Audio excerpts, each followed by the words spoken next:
Welcome to news hour. నేను శ్వేత. Details చూద్దాం. కేంద్రం రూపొందించిన వాహన్ సారథి పోర్టల్తో వచ్చే ఏడాది ఫిబ్రవరి 1వ తేదీ నుంచి అనుసంధానం అయ్యేందుకు రాష్ట్ర రవాణా శాఖ సన్నద్దమవుతోంది. ఈ ప్రగతి పోర్టల్ మూసివేతతో రవాణా శాఖలో సేవలను వాహన్ సారథి పోర్టల్ నుంచి అప్లోడ్ చేస్తున్నామని అనంతపురం డీసీపీ వీర్రాజు తెలిపారు. ఈ కేవైసీ వంటి సమస్యలతో వాహనదారులు పెద్ద ఎత్తున ఆఫీస్కు తరలిస్తున్నారని తెలిపారు. వాహన్ పోర్టల్ భవిష్యత్తులో సేవలు సులభతరమవుతాయని, దీర్ఘకాలికంగా డేటా సేఫ్ గా ఉంటుందని చెబుతున్న డిప్యూటీ ట్రాన్స్పోర్ట్ కమిషనర్ వీర్రాజుతో మా ప్రతినిధి ప్రవీణ్ ఫేస్ టు ఫేస్.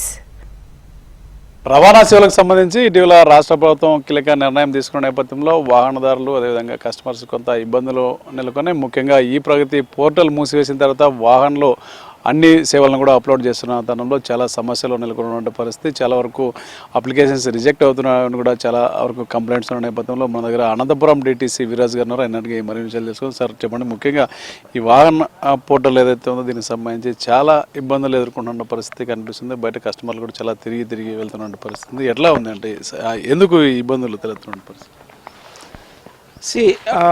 రాష్ట్ర ప్రభుత్వం ఈ ప్రగతి పోర్టల్ నుంచి డిసెంబర్ 2వ తేదీ నుంచి పూర్తిగా వాహనంలోకి మరియు డ్రైవింగ్ లైసెన్స్ సర్వీసులు అయితే కనుక సారథి పోర్టల్లోకి పూర్తిగా మెర్జ్ చేయడం జరిగింది. అంతకుముందు లాస్ట్ 2018, 19, 2016 ఆ టైం నుండి కూడా వరకు మనకి ఓటీఎస్ అంటే ఈ ప్రగతి అనే పోర్టల్లో ఉండేది. అప్పటి నుంచి 2022, 23 టైంలో స్టార్ట్ చేశాము. వాహనంలోకి ఒక్కొక్క సర్వీస్ నెమ్మదిగా మెర్జ్ చేయడము, డేటా మైగ్రేట్ చేయడము, సర్వీసెస్ నెమ్మదిగా ఒక్కొక్కటి మార్చుకుంటూ వచ్చి మొన్న డిసెంబర్ 2 నాటికి ఈ ప్రగతి కంప్లీట్గా షట్ డౌన్ అయ్యింది. అండ్ ఆ రోజు నుంచి వాహన్ మరియు సారథిలో 100% అన్ని సర్వీసెస్ కూడా వాహనంలో తీసుకురావడం జరుగుతుంది. ఈ నేపథ్యంలో కొన్నిసార్లు వాహన యజమానులు ఆ వెహికల్స్ తలక కేవైసీ చేసుకోవాల్సిన పరిస్థితి వస్తుంది. అలాగే మొబైల్ మ్యాపింగ్ చేయాల్సి వస్తుంది. కొన్నిసార్లు ఏమో డ్రైవింగ్ లైసెన్స్ తలక వివరాలు వెరీ మైనర్ అంటే like 1%, 2% of the DL details కొంతవరకు మైగ్రేషన్లో చిన్న ఇష్యూస్ వస్తున్నాయి. అంటే లాస్ట్ 10-15 ఇయర్స్ చూసుకుంటే కనుక వేరు ప్లాట్ఫామ్స్ మేము మార్చడం జరిగింది. లైక్ అంతకుముందు CFST, అంతకుముందు Tier 2 వెహికల్స్ ఉండేవి. ఈ ప్రగతి లాస్ట్ 5-6 ఇయర్స్ ఉన్నాము. ఇప్పుడు వాహనంలోకి సారథిలోకి వచ్చాము. ఇప్పుడు ఏంటంటే ఒక అడ్వాంటేజ్ వెహికల్ ఓనర్స్కి కానీ డ్రైవింగ్ లైసెన్స్ హోల్డర్స్కి ఒక అడ్వాంటేజ్ ఏంటంటే ఈ పోర్టల్ అనేది కేంద్ర ప్రభుత్వ ఆధ్వర్యంలోని NIC తలక ఆధ్వర్యంలో జరుగుతుంది కాబట్టి ఇది ఒక పర్మనెంట్ సినారియో అనుకోవచ్చు. అంటే లైఫ్ లాంగ్ ఈ పోర్టల్లో ఉండే అవకాశం ఉంటుంది కాబట్టి వన్ టైం సెటిల్మెంట్ లాగా కంప్లీట్గా వాళ్ళకి ఈ మైగ్రేషన్ ఇష్యూస్ భవిష్యత్తులో వచ్చే అవకాశం లేదు. కాబట్టి ఈ టైంలో ఈ ట్రాన్సిట్ టైంలో ఈ ప్రగతి నుంచి వాహనంలోకి లేదా ఈ ప్రగతి నుంచి సారథిలోకి ట్రాన్సిట్ అవుతున్న నేపథ్యంలో కొంతవరకు చిన్న సమస్యలు అయితే ఉన్నాయి. ఆ సమస్యలను మేము పరిష్కరిస్తున్నాము. మా దగ్గర ఉండే కార్యాలయంలో పబ్లిక్ వస్తున్నారు, మాకు ఈ ప్రాబ్లం ఉంది.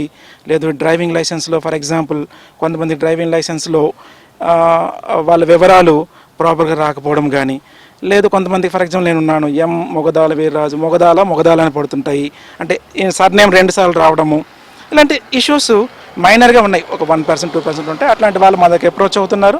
వాళ్ళకి ఆ ప్రాబ్లమ్స్ మేము సాల్వ్ చేయడం జరుగుతుంది.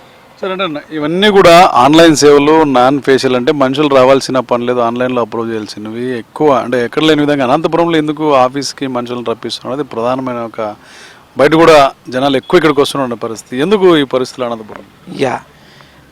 ట్రాన్స్పోర్ట్ డిపార్ట్మెంట్లో ఉన్న 82 సేవల్లో ఒక LLR, driving licence and fitness issues, అలాగే especially death transfer and auction vehicles, other state vehicles, ఇలా ఒక 5-6 సేవలు మాత్రమే ఫేషియల్గా అంటే మనుషులు రావాల్సిన ఉంటుంది. డాక్యుమెంట్స్ మేము వెరిఫై చేయాల్సి ఉంటాయి.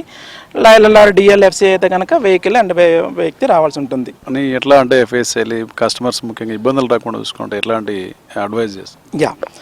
చాలా వరకు ఇష్యూస్ రిజాల్వ్ అయినాయి. అంటే లాస్ట్ 2 నెలల ముందుకు పోల్చుకుంటే ఆ రోజుకి ఈ రోజుకి వాహనంలో ఇష్యూస్ ఫుట్ఫాల్ అయితే తగ్గుతూ ఉంది గ్రాడ్యువల్గా. ఫర్ ఎగ్జాంపుల్ ఈరోజు చూస్తే దాదాపుగా ఒక 17 మంది ఉన్నారు. అంటే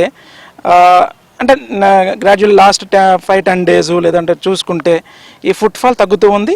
ఇంకొక నాకు తెలిసి ఒక 2 నెలల్లో ఏవైతే మైగ్రేషన్ ఇష్యూస్ ఉన్నాయో వాటన్నిటిని ఒక్కొక్కటి రెక్టిఫై చేసుకుంటూ తగ్గించుకుంటూ మొత్తం సిస్టమ్ అంతా సెటిల్ అవుతుంది. సెటిల్ అయిన తర్వాత అగైన్ మళ్ళీ మీకు ఫుట్ఫాల్ అనేది అవసరం లేకుండా ఉంటుంది. అగైన్ మళ్ళీ మా తలక ట్రాన్సాక్షన్స్ అన్నీ కూడాను, అలాగే మా తలక సేవలన్నీ కూడాను వితౌట్ మాన్యువల్ ఇంటర్ప్రిటేషన్ ఎవరు రావాల్సిన అవసరం లేకుండానే సేవలన్నీ ఇవ్వడం జరుగుతుంది. ఈ ట్రాన్సిట్ టైంలో కొంతవరకు ఈ ఇష్యూస్ ఒకటి రెక్టిఫై చేసుకుంటూ వస్తున్నాము. అవే మేమైతే మా వాహనదారులకు కానీ డ్రైవింగ్ లైసెన్స్ హోల్డర్లకు కానీ నాణ్యమైనటువంటి సేవలు, అలాగే శీఘ్రమైన సేవలు at the end of the day వాళ్ళ ప్రాబ్లమ్స్ అన్ని సాల్వ్ చేస్తున్నాము. ట్రాన్సిట్ టైం ఏదైతే వాహన్ పోర్టుకి ఏదైతే ట్రాన్స్ఫర్ అయినాయో పూర్తిగా ఈ చిన్న చిన్న మైనర్ సమస్యలన్నీ కూడా ఉన్నాయి. త్వరలోనే ఒక నెల 2 నెలల్లో ఇవన్నీ కూడా పూర్తి అయ్యి వాహనదారులకు యథావిధంగా ఆన్లైన్ సేవలు అందించే అవకాశం ఉంటుందని చెప్పి టీటీసీ వీరాజ్ గారు చెప్తున్నారు. కెమెరా పర్సన్ ప్రతాప్తో ప్రవీణ్, హెచ్ఎం టీవీ, అనంతపురం నుంచి.